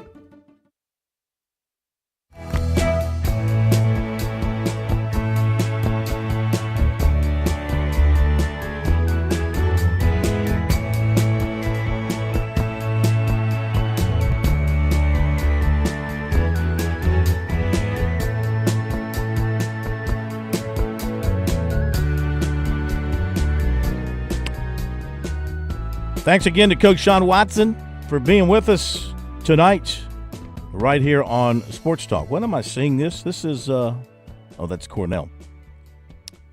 The Premier Lacrosse College Draft, the Philadelphia Water Dogs. We got so many leagues and so many teams, we're running out of potential names. The Water Dogs. Well, I'll tell you who a water dog is. That is Matt Smith. He's just a dog. Put that man on the diamond. Put him at third base. Watch him dig that ball out of the dirt. Fire across the diamond. Nip that guy at first base by a hair. That's the Smitty we know from SMC days. And now he's at Coastal watching Clemson, and Coastal still a tight one. It is. It's 2-1 here, and yeah, those days are long behind me. Now I've got my legs crossed. I've got a hot dog in front of me. I'm relaxing here as Coastal leads Clemson 2-1. It is nip-tuck, and Coastal was able to work that offensive blueprint that they have all season. They worked it against Clemson starter Nathan Dvorsky. He only lasted 2+ innings because there's been just so much traffic on the base paths. He hit a couple of batters, and Coastal continued to work the counts and did what they do. They've had runners on in every inning. Clemson, meanwhile, got its run on Tristan McClatty's fifth home run of the season, an opposite field shot. Really the only mistake Luke Jones, the Coastal Carolina starter, has made. So we're here into the bottom of the fourth with 2 outs and a runner on. So Coastal threatening again. Joe Allen's on now for Clemson. Got a good one going on there at Coastal. We'll catch you the top of the right before the top of the hour for a final wrap-up. Thank you, Smitty. All right, talk then. Okay, I'm seeing here where Kendall Rogers is reporting that the baseball coach at UIW, that's Incarnate Word, he's been let go. Ryan Schatzberger. They are 17-30, and they're struggling in league play. So UIW is making a change down there in San Antonio. Let's get to the recruiting report now. Tonight here on Sports Talk, as recruiting is brought to you by the good folks over at Seawells. Okay, we're into the midweek portion of the daily luncheon buffet. I bet things are looking good for Wednesday there, Plummer. Let's take a look at that delicious, eclectic menu at Seawells. You like that word, huh? Yeah, it sounds good. It sounds like, when I use that word, it sounds like I'm educated. Sounds like you actually went to Harvard. How many people can actually use the word eclectic properly in a sentence? Not many around here. Yeah, definitely not. Yeah. All right, well, tomorrow, Southern Fried Chicken, as always, carved turkey with cornbread dressing, teriyaki glazed salmon, and the old Irish beef stew. Oh, my goodness. What an array. It's a potpourri. I don't know that word either. Of delicious meats and vegetables, all at Seawells tomorrow from 11 till 2. It's only $14. It's priced perfectly and it's prepared perfectly. And the same for you when you call on the Seawells Catering Services. That phone number is 803-771-7385 and online at SeawellsCateringSC.com for the very best in the catering business. All right, to the recruiting report for tonight and an update on one of the top players in the state of South Carolina, and that would be safety Tamarian Watkins out of Northwestern. South Carolina defensive coordinator Clayton White and secondary coach Torian Gray, they were in to see him a week ago Monday. They were the first coaches to get in to see him as coaches got on the road. That was back on April 28th. They're going to see him again when he comes in for his official visit in June. And they just wanted to make sure that they were clear with him about everything and make sure, and he wanted to make sure about the safety position there at South Carolina and why that's the right spot for him with the Gamecocks. They're making a big, strong push for him, maybe have taken it up a notch or two from where it was, he said. Texas A&M's been in, and Georgia's coming in Thursday. He had previously set Georgia for June the 6th, A&M for June the 13th, and USC June 20th for officials. The Gamecocks, he said, specifically wanted that final visit. However, he's made a change in his first official on May 30th with Miami replacing Alabama. So Miami is in, Alabama is out with Tamarian Watkins. Clemson offered defensive end J.R. Hardrick, 6'6", 235, South Pittsburgh, Tennessee. South Carolina and Clemson running back target Carson Baker offered by Texas. Receiver Ryan Mosley's made some OV changes. Georgia is now May 16th with Alabama now May 30th. The others are the same. USC June 6th, followed by A&M, Nebraska. Penn State is now off of his schedule. South Carolina offered 28 tight end defensive end Asher Giotto of Jacksonville, and Missouri offered 27 defensive end Jaden Bryant from Irmo. Josh Harris of Darlington coming up. On Point Weather is made possible by our friends at Palmetto Citizens Federal Credit Union on 107 The Point. Here's tonight's forecast. Increasing clouds overnight. The low dips down to 58. Tomorrow, very little sunshine. More clouds to go with a 40% chance we get afternoon showers. The high is a cooler 76. It's similar for Thursday and Friday. Afternoon storms are possible, and the weekend looks cloudy and cooler. Highs in the mid-70s. I'm Cal Moss with your On Point local weather.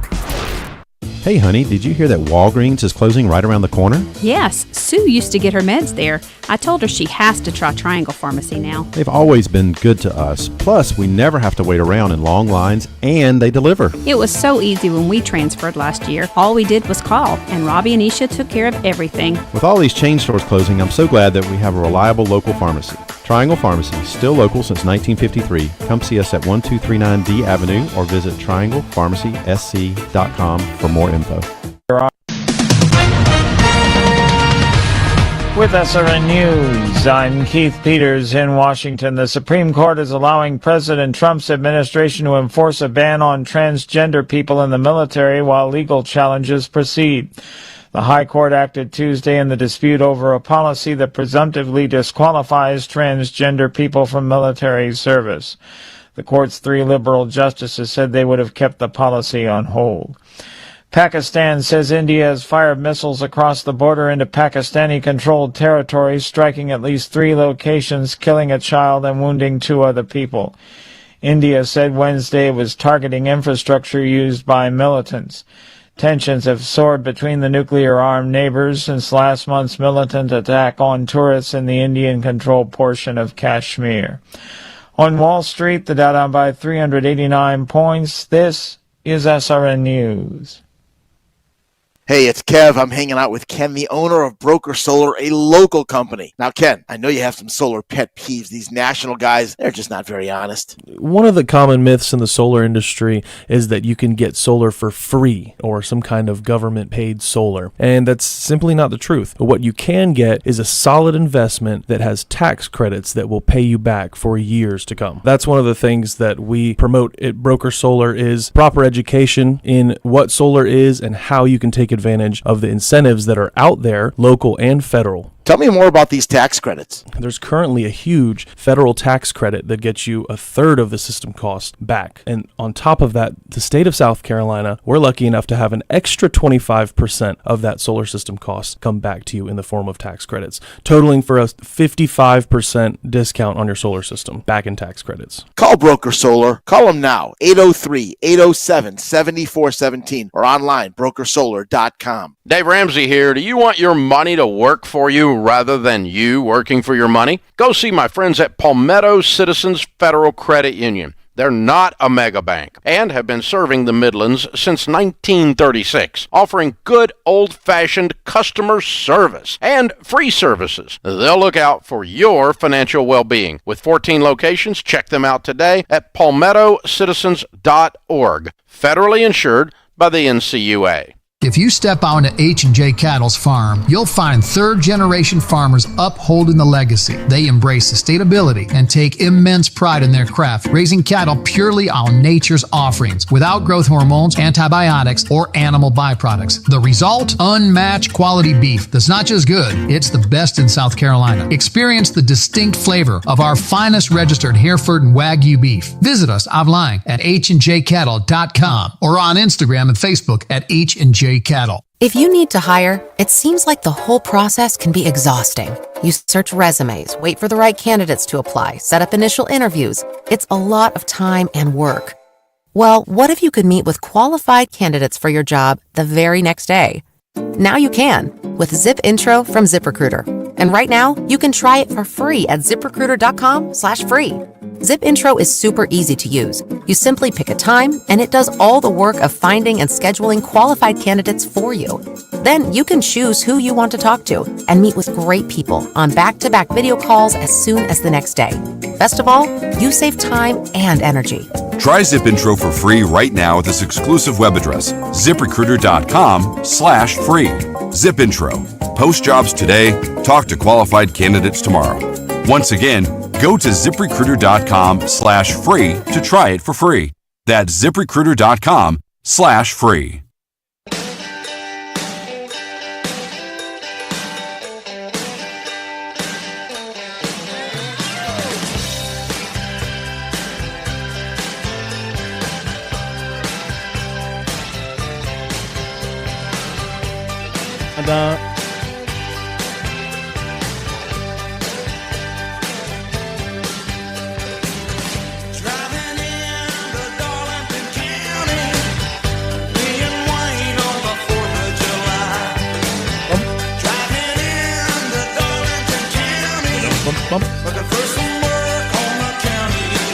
right, time to talk some NASCAR.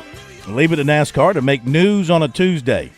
Race on Sunday, rest on Monday, make news on Tuesday. Welcome in President, Darlington Raceway, Josh Harris. All right, did you know this was coming down, the change from Phoenix to Homestead, Miami for 26?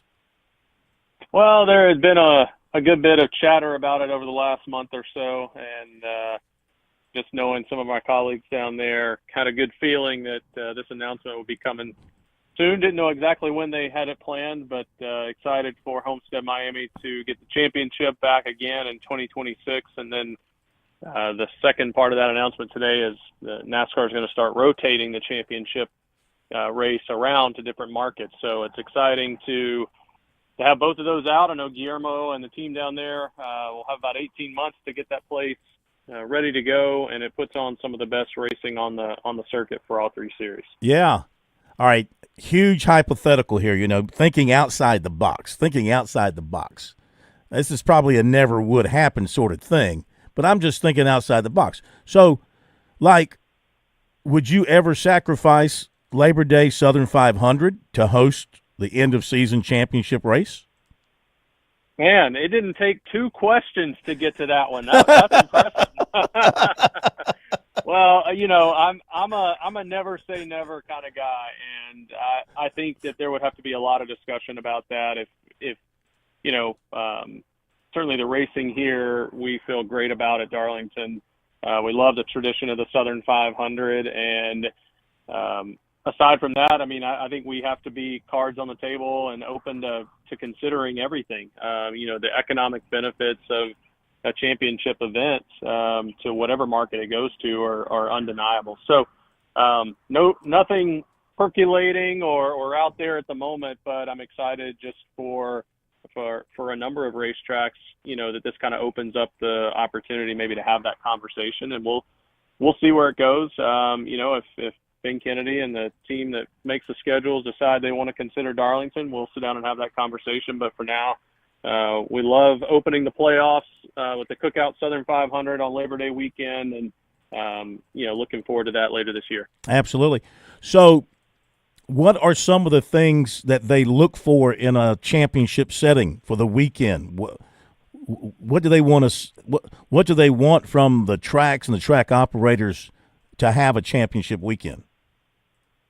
Well, I think it's a number of things. First, the product on the track, I think, we're seeing, that means a lot. And, Phoenix has done a phenomenal job. I think, they put about close to $200 million into that facility about 4 or 5 years ago, and it has turned out to be a great investment, a great track to host. It's in a big, market right outside of Phoenix, so I think that helps. Certainly going to South Florida, very similar. So it's about the track, where they're racing, the competition, but also the surrounding areas, things that, when you think about a championship event, you got all your biggest partners coming into town, hosting people, having events away from the racetrack. So I think that plays into that conversation a lot. But at the same time, with a rotating, format, maybe there are years where that part of it doesn't lean as much into the conversation as the on-track product and things like that. I think it's no denying that right here at Darlington Raceway, we're not in a large location like a Phoenix or a Miami or a Homestead, but I think we've got a lot to offer if that conversation ever comes to be. Absolutely. Talking to Josh Harris from Darlington. Texas race was a good race, overtime, and Joey Logano made I tell you, when he got to the front, there was no catching him. What do you what happened with McDowell? Why did he drop off so quickly there when he got past? Well, I think what we see right now at these cars, the car out front has an advantage, and that's why none of these guys, once they get the lead, they want to give it up. When McDowell did get past there, he drove Joey pretty much all the way down to the inside wall, trying to put that block on him, and he couldn't stop Joey's momentum. So I think that just shows how much these guys are willing to fight for a win. And after that, he lost some momentum when you do that and you get past. And by the time he came around for that next lap, he just kind of put himself in a little bit of a compromising position coming off of turn 2. The racing all day kind of showed how treacherous that you get just above the line there at Texas. It was pretty squirrely, and then he got out of shape. And so he took a situation where, probably disappointed, frustrated with losing the lead, and then it unfortunately compounded on him coming out of turn 2, getting loose, and then, ultimately crashing out. NASCAR had to like the TV news from the weekend, led all of motorsports over the weekend on the television side of things, drawing 2.56 million on FS1, highest viewership among all racing events, including the Formula One Miami Grand Prix. Also, the race on Saturday did extremely well from a television standpoint. Just goes to show you, doesn't matter if it's on TNT or NBC or Fox or FS1. If people know where to go, they're going to go watch their racing. Just maybe sometimes there's some confusion among folks on where to go. Maybe that should be made a little bit clearer, or maybe they're doing everything they can to let people know in advance where you can go to find the race. Yeah, I think the numbers are pretty, speaking for themselves right now. A lot of the races on the Cup Series have been up year over year on FS1 especially, and even on Fox early in the year, the first couple of races they broadcast. And then the Xfinity Series, with their home on the CW network for the entire year, I think every race so far has been over 1 million viewers, which is definitely up year over year. So fans are tuning in. The Xfinity Series has some of the best racing right now, the competitiveness of that series and what we see week in and week out. I think people are finding that interesting on a Saturday to be able to tune in, and the ratings are showing for themselves. And certainly on a weekend where there's so many different motorsports taking place in the United States, so a lot of them in the same time zone, overlapping each other. I know it feels good from a NASCAR perspective to come out from the weekend and have the highest viewership of all the motorsports series. Josh Harris with us from Darlington for just a few more minutes. What's happening over at your place here during this in-between period from your spring race to the Southern 500, as far as some events or things that you'll have for fans to enjoy before we get back down to racing?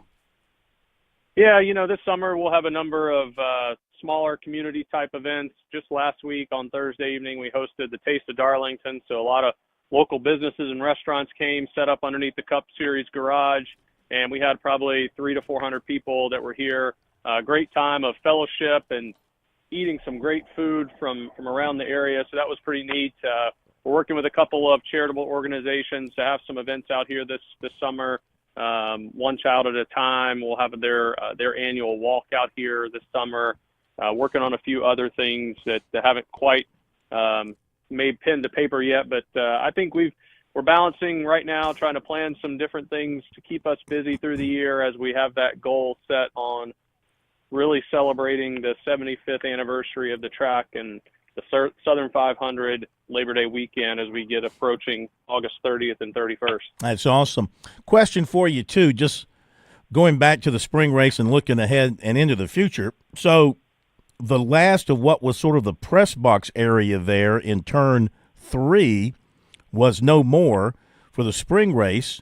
And what's the future plans for those the Earnhardt Towers there, I guess, in turn 3? Is that gonna become just gonna become suites for fans or sponsors moving forward? Any chance that it goes back to being a media setting at all? Well, we right in both of those. So for those that aren't familiar, there's 2 separate buildings right there, the Earnhardt Towers.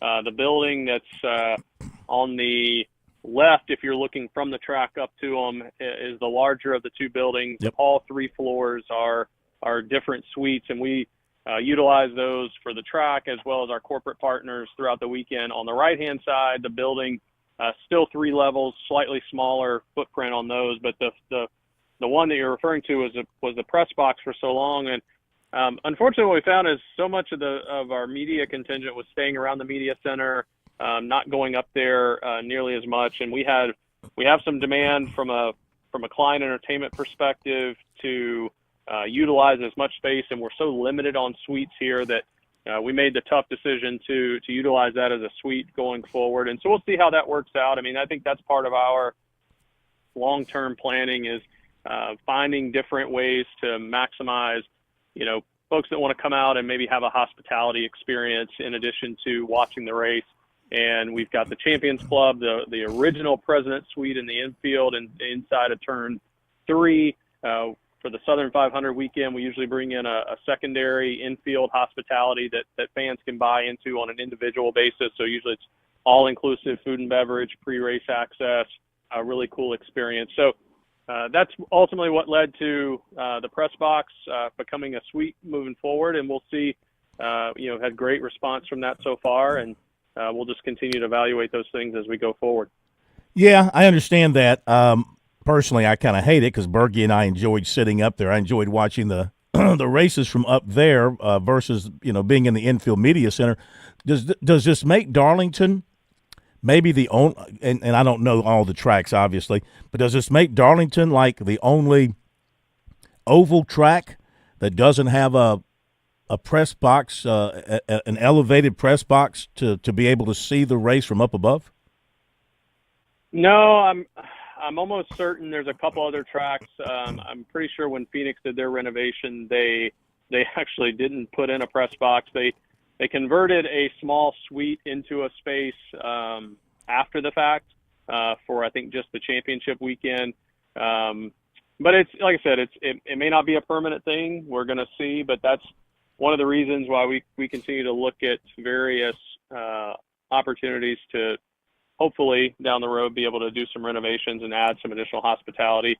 But if you and Chris need a spot high above to watch, maybe we'll have to work on that together. Put us up in one of those MRN seats that goes up in the air around the. We'll put you up there on top of turn 3, on top of Earnhardt Towers. Yeah. With one of the MRN guys. I don't know who's Mike Bagley was doing it last year, but Mike's moved into the play-by-play in the booth, so we'll see who's up there on top of turn 3. We might put you and Chris a chair up there next to him, or we can go up there with the spotters. Yeah, we'll sit up there with the spotters. That'd be cool. So that spotter stand is tight up there. I don't know how much more space. Maybe we'll put you in the Dan E. Lockamy PA booth up on top there.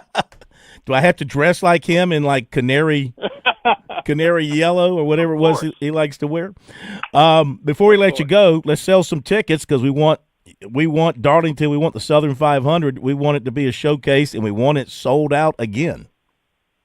That's right. It's going to be here before we know it. I think we're about 117 days away, but it's going to fly by with the summer. So tickets are available right now at darlingtonraceway.com, or you can call us at 866-459-RACE. We've got the best seats in the house remaining all the way down to special offers for our first responders, military, teachers, our healthcare workers. So a lot of great family options. So come on out. We'd love to have you come spend part of Labor Day weekend with us, August 30th and 31st right here at Darlington as we kick off the playoffs for both the Truck Series and the Cup Series. Going to be awesome. Thank you, sir. Have a great week. We'll talk to you next week.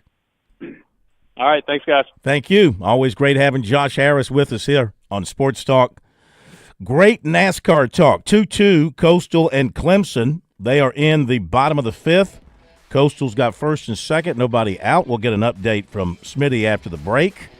And College of Charleston's about to, I got to go a couple more innings, but they're about to run rule the Citadel 14-1 after 5 down in Charleston. Okay. Smitty will join us for another live update from Coastal Carolina after the break.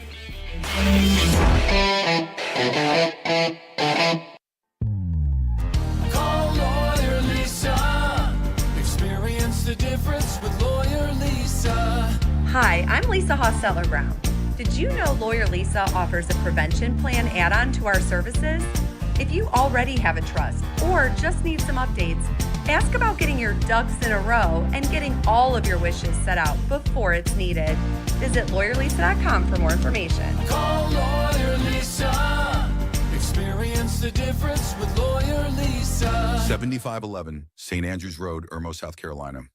Are you in the market for an auto loan? Move now. Get an auto loan from Founders Federal Credit Union now through October 31st, and you'll be entered to win up to $25,000 toward your qualifying auto loan and a $5,000 deposit into your Loyalty Select account. Loyalty Select is our highest yield savings account. Leave it there to grow or transfer it out to spend. And the best part? We'll be choosing monthly winners. So the earlier you get your auto loan, the more chances you have to win. So don't wait.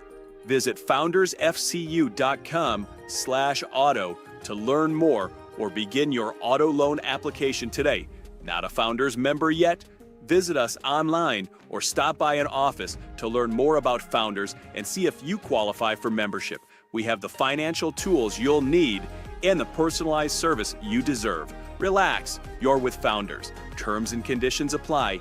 Membership qualification required. You've put in the work for your education. The extra early, extra late, extra work. That's because you understand education opens doors to better pay, better opportunities, and a better you. Being educated about playing the lottery is no different. It helps you be a better player, one who knows when to play and when to take a rain check. The lottery's a game, so let's keep it fun. Learn more at sceducationlottery.com/betteryou.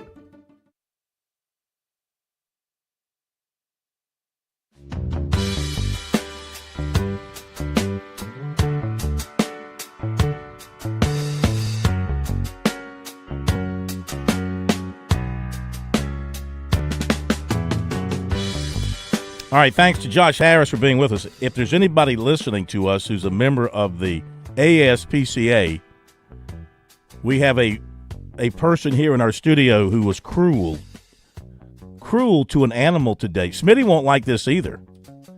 What'd you do to that turtle, Plumber? Plumber was handling a turtle today. And there was a turtle in my driveway, and then it urinated on my leg. Well, you must have heard it. No. I was trying to move it out of the way. Is it now turtle soup? No, it ran away from me afterwards. Fastest I've ever seen a turtle move. You're really slow if a turtle can outrun you, you know. Faster than Phil Kornblue getting into the studio. Wouldn't surprise me. Thank you for that. Anyway, I'm calling the ASPCA to have you arrested for hurting a turtle. Let's go to Smitty, who wouldn't hurt a turtle if it bit him on the nose. Got a good one going on down there, Smitty. Oh, this has been a fantastic back-and-forth game, and you're also watching the chess match between head coaches Eric Bakich and Kevin Schnall as they try to – now they both dipped into their bullpens. It's the bottom of the fifth with the game knotted up at 2 apiece, and you can see how each coach is also handling things offensively a little differently. Coastal's just trying to make Clemson's pitchers work and see as many pitches as possible. They're bunting players over when need be. And here's a funky statistic, and I'm going to dig into it tonight for our story that we'll post at SportsTalkSC.com. But Coastal has been hit 4 times. 4 Coastal batters have been hit tonight, and that's 128 on the season. And we've still got a little ways to go. And, of course, Coastal's going to make the postseason as well. I'll have to see what the record is, the Coastal Carolina team record. But being hit 128 times before you're through 50 games is a lot. Watching the game on television, it's an awesome view for Coastal Carolina. The stands are packed. You got a mixture of teal and orange in there, mostly teal, but a little orange blended in there as well. But the wide view shots of the cameras showing the stadium, man, the Coastal people got to be just overjoyed with the kind of product they're putting out there tonight. Well, we're not overselling it when we say this is a super regional atmosphere. That's who this is. You know, Coastal Carolina, obviously 2016 national champions, ranked in the top 15 this season. Clemson has spent most of the season ranked in the top 5, getting as high as number 2 in some of the polls before slipping here recently. It's an absolutely, I'm so glad to be here. This is what baseball is all about. The field's in fantastic shape. I've been watching as the sun goes down and just the atmosphere that's helped create, the views. Everybody is appreciating those views. And there's dollar hot dogs at the concession stand. Well, there you go. So you've got a top 15 matchup on the field, dollar concessions. Some people have got cold beer. I guess they're getting it from legal means. Somebody must be selling it around here. And it's just an awesome, awesome atmosphere. And what we're going to have to wait and see is how much Eric Bakich wants this, because now he's already on to his fourth pitcher tonight. And so how far is he willing to stretch this staff, knowing he's got conference games ahead? How much does he want this game? They need it. They need it to get right. As you know, Clemson has really scuffled recently, losing, being swept at NC State and then going down to Florida State and getting run out on a rail in the third game, 10-run rule, dropping that series as well. So they need a signature victory here down the stretch, but they're going to have to do it by utilizing the back end of that bullpen. So we'll see how far he wants to stretch these arms. Meanwhile, Coastal's in great shape because Luke Jones the starter tonight, got into the fourth. Well, as you were talking, I know you can't be watching it, but I'm watching it and following it on the stat broadcast. Coastal just took the lead, runners scoring from third on a wild pitch. So the Coastal runs tonight, one scored on a balk, one scored on a sacrifice fly, and one scored on a wild pitch. It's not like they're knocking the cover off the ball with runners in scoring position, but they're getting runs home. That's all they care about. That's it, and that's what I was trying to point out before tonight started as well. This is how Coastal does it. They're a 400-plus on-base percentage team. They've gotten hit by a ton of pitches. They're willing to move runners. They're willing to steal bases, and they're going to do it however they can. And what they've done to Clemson is by reaching base so often, all of these Clemson pitchers, whether it's Gillen or Allen or Dvorsky, they've been working out of the stretch almost exclusively.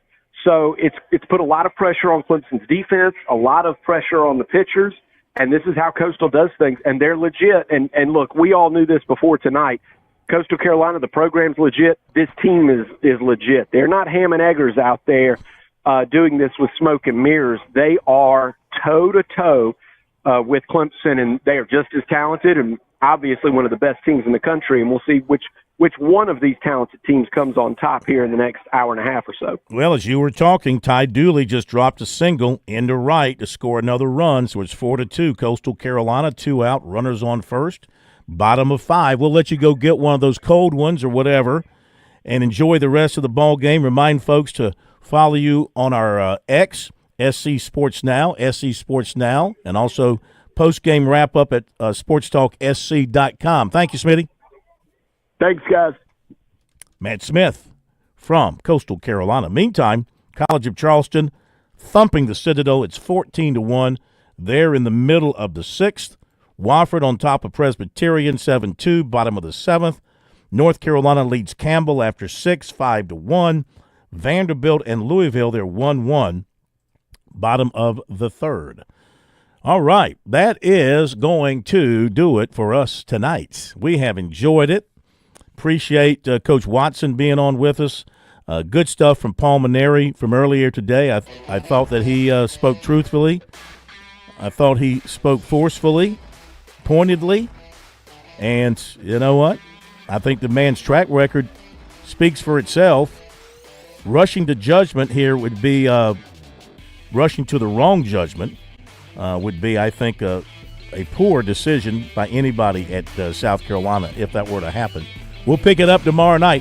Have a great night. We'll see you tomorrow.